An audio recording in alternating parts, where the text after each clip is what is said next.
In fiddling around, we have a variety of rhythms, and they're not always symmetrical, and they don't always come at the most opportune times. So we're going to have to teach our students how to prepare for something like a whole note, or how to prepare for a long note when they've been playing a bunch of short notes. Now, typically, we like to play the short notes towards the middle of the bow. That's where everybody tends to play their best together and make them sound stylistically correct. But then for the longer notes, we might need to get to the frog or get to the tip so that we have enough bow to work with, so that we can have enough bow to make good tone and not clip our note values too short. Okay. The first thing that we can do that will really help us in fiddling around is establish our bowing lane. Now, most of this material is going to be played in bowing lane 2 or 3. Almost everything every student has is melodic material, okay? In the cascading theme, new voices are coming in, everything's important. Nothing's more or less important than anything else. The initial theme is very harmonically driven. Every voice is more or less equal. And then once we start getting to the round or to the canon, every voice is melody. And so we all kind of have to make melodic sounds and play with a timbre and waveform that makes melodies sound good. If we've got students who are playing over the fingerboard, and this is very common for younger players, violists, cellists, violins, violas, their bow tends to creep up because maybe they're not using enough grab on the string to keep their bow in place. Maybe they don't have the best bow holds, but we really need to get them off the fingerboard and get them into an appropriate bowing lane if we're going to make this sound good. In the canon, or in the round section of this at rehearsal B, if you have a particularly small first violin section, or if you're not hearing the first violins well, you might want to play even closer to the bridge so that they can project a little bit more and get that sound that will cut through everybody else. I haven't heard too many balance problems from first violins when I listen to this. That's generally not an issue, but if it's an issue for you, that's an easy fix. All right, let's start talking about bow placement a little bit now. We have these cascaded entrances at the beginning, and we have a crescendo effect here, but the crescendo is done through not just volume here, but through the orchestration. So as we add sections in here, the orchestra is going to get louder. So it's kind of hard to mess up, because as each section comes in, it's going to be getting louder and the audience is going to feel that. So they don't necessarily have to do much of a crescendo here to make that successful. But we do need to stay together. We've got a combination between quarter notes and eighth notes. And so we can play somewhere in between the balance point and the middle of the bow and achieve that effect. If we have violins playing in the upper half of the bow, and we have cellos and basses playing at the frog, then it's not going to sound very good. We have basically two conflicting styles happening at the same time. It's going to sound sort of like a musical argument.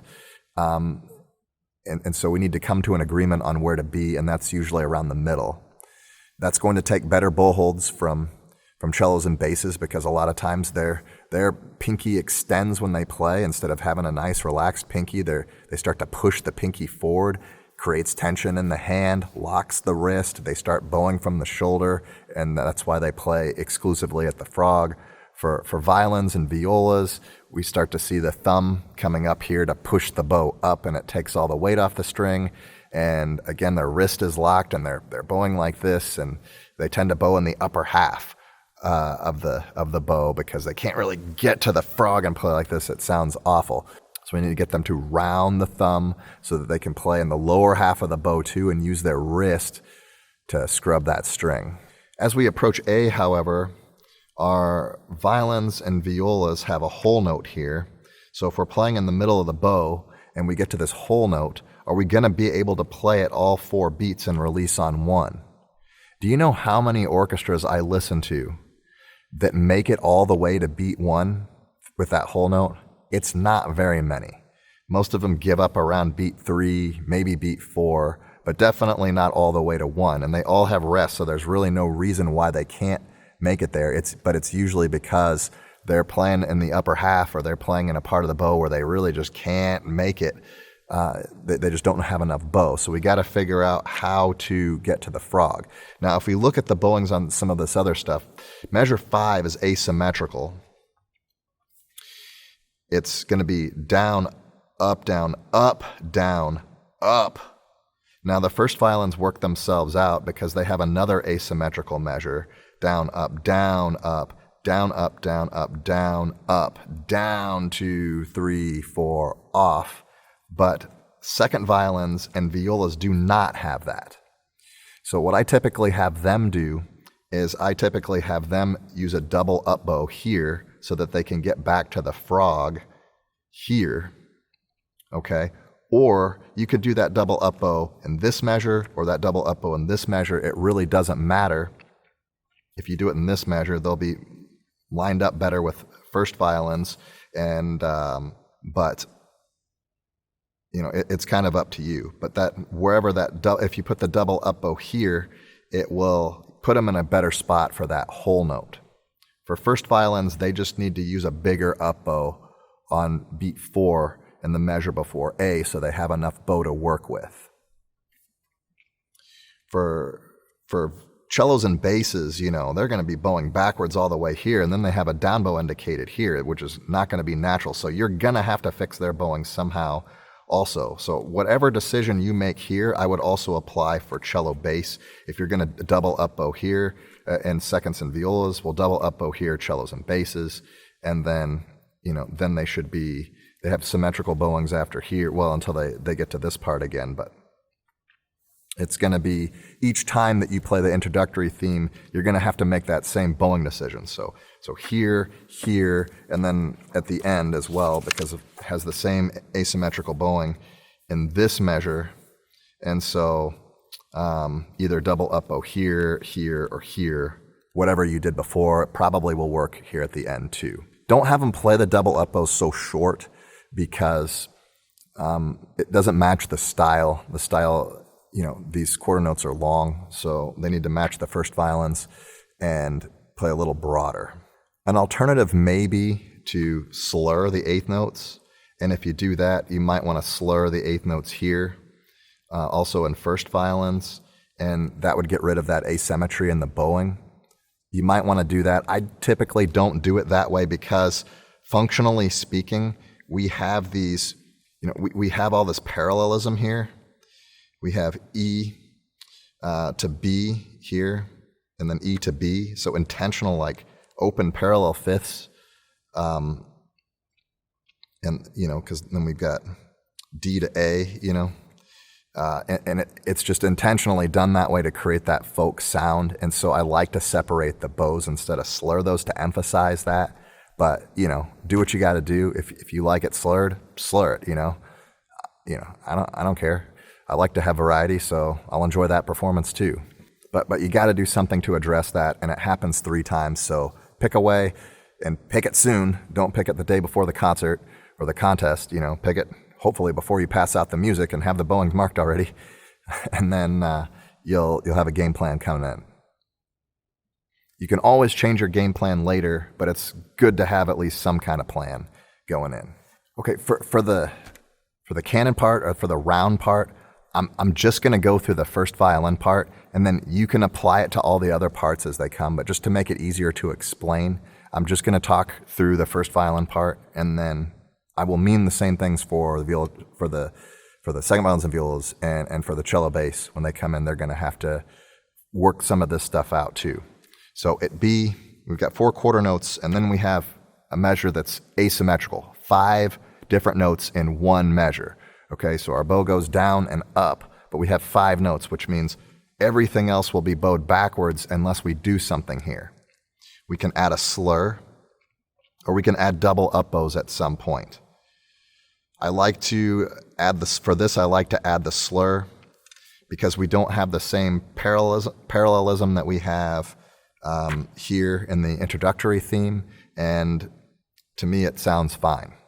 3 before C, we also have 5 notes in one measure, so we might want to add a slur here as well. The other option is just bow it as it comes, and then it'll work itself out eventually by 2 before C. But that's, this stuff is kind of messy that way. So I like to add a slur here and a slur here. You could do some double up bows here. For this measure, you could add a double up bow or a slur here, whatever works. But I would do something to where they're not bowing backwards so much. That's going to be awkward. So I would do something with the bowings here. Again, though, at B, you need to double check when each section comes in that they're playing more or less at the balance point area. The balance point is a good place to play because we can handle the quarter notes very well, we can handle the eighth notes pretty well, and we have enough room to bow for the half notes. If we're bowing at the frog, we still have enough room for the half notes, but everything's just going to be heavy and it might drag. So your lower strings are going to tend to do that. If you play in the upper half of the bow, your half notes are going to be weak and your articulations might be a little weaker too, and you might even be rushing in the upper half. So you might end up with phasing and tempo issues. So I would encourage everybody when they come in to make sure they're at the balance point or maybe a little above, and that way everybody sounds similar and they're all playing at a similar tempo. Hopefully the exact same tempo, but that's the goal. As we approach C here, the measure before C, we do have these dotted half notes. We need to make sure that our students are up bowing well enough here before C so they've got all 3 beats to work with. Otherwise, they tend to rush these rhythms here, and that's no good. So have them make sure that they're getting to the frog or just above the frog here, which some of your violins and violas are not going to want to do, so have them pull the bow and lead with the wrist all the way up to the frog. Make sure that they're staying in bowing lane 2, bowing lane 3, 2.5, somewhere in between that area, and they're able to keep the bow and keep that bow put in that bowing lane by creating some drag, some friction, so they can feel the resistance here when they get back to the frog. So the bow will naturally travel here from the upper half of the bow to the lower half of the bow. They've got this rest here, and then on this up bow, you're going to want to up bow from the middle of the bow here because we've got lots of eighth notes, quarter notes, like lots of this stuff happening, and we need to be in the middle of the bow for all of this. Fortunately, our bowings are symmetrical here. As long as we start up bow, it's going to sound okay. We might want to use a bigger up bow here so that we have enough bow to work with on the dotted half notes so we can make it all the way to beat 4. And do check to make sure each time that happens, they're able to make it to beat 4. I mean, it's only in the first violin part. It doesn't happen in the violas or second violins because they go on to this material here at the E section. And then same thing, your cellos and basses, they don't end up with that issue either because they end up with unique material here at the end. Now here before F, whatever decision that you made earlier in the piece with this measure, you need to apply here. If you're going to bow it as it comes, you still need to bow it as it comes. If you're going to add a slur here or double up bow or something, you need to do the same thing here because it's similar material. In the first violins, all these notes have been doubled up, so it's not the same issue, but they do need to be in the middle, play in the middle of the bow for all of this. Okay.